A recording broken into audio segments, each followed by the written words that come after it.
সম্মানিত প্রিয় দর্শক মণ্ডলী, আমি প্রধান উপদেষ্টা ইউনুস ভাইকে হাজারো ধন্যবাদ জানাই যে ইউনুস স্যার যে তিনি এতদিনে একটা ভালো কাজ করেছেন, যে রাষ্ট্রপতি ছবি সরানোর নির্দেশ দিয়েছেন। আসলে এই কাজটা উনি আরও আগেই করা দরকার ছিল।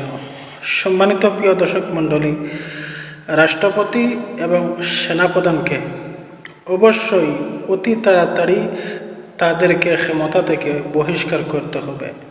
না হলে দেখবেন সামনে নির্বাচন, এরা দুজনে অবশ্যই এই নির্বাচনে যে কোনো ঝামেলা পাকাবে। এরা সুস্থ নির্বাচন হতে দিবে না। আর কোনো ভারতের দালালদেরকে এই দেশে ক্ষমতায় রাখা যাবে না। অবশ্যই তাদেরকে এই দেশ থেকে তাড়াতে হবে। সম্মানিত প্রিয় দর্শক মণ্ডলী, দেখেন এরা রাষ্ট্রপতি এবং সেনাপ্রধান এই দুজন যদি ক্ষমতায় থাকে তাহলে নির্বাচনের সময় অবশ্যই আপনারা জেনে রাখবেন সুস্থ নির্বাচন হবে না এবং এই দেশও কোনোদিন শান্তি হবে না যদি ভারতের দালালরা এখনও যদি এই দেশে থাকে, ক্ষমতায় থাকে। তাই ভারতের দালালদেরকে চাটাই করতে হবে। আর যারা ভারতের দালালদেরকে লালন পালন করিতে আছে তাদেরকেও আইনের আওতায় আনতে হবে।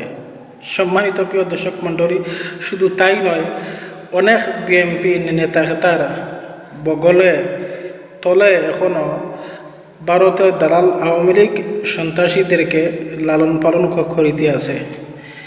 কিছু টাকা পয়সার লিপসায়, চাঁদাবাজির লিপসায়। সম্মানিত প্রিয় দর্শক মণ্ডলী, এই বিএনপিরা আওয়ামী লীগকে বর্তমানে লালন পালন করিতে আছে, তাদেরকেও আইনের আওতায় আনতে হবে। তবেই এই দেশ, এই জাতি শান্তি হবে এবং সুস্থ সুন্দর পরিবেশ একটা নির্বাচন সামনে আসবে। আসসালামু আলাইকুম ওয়া রাহমাতুল্লাহ।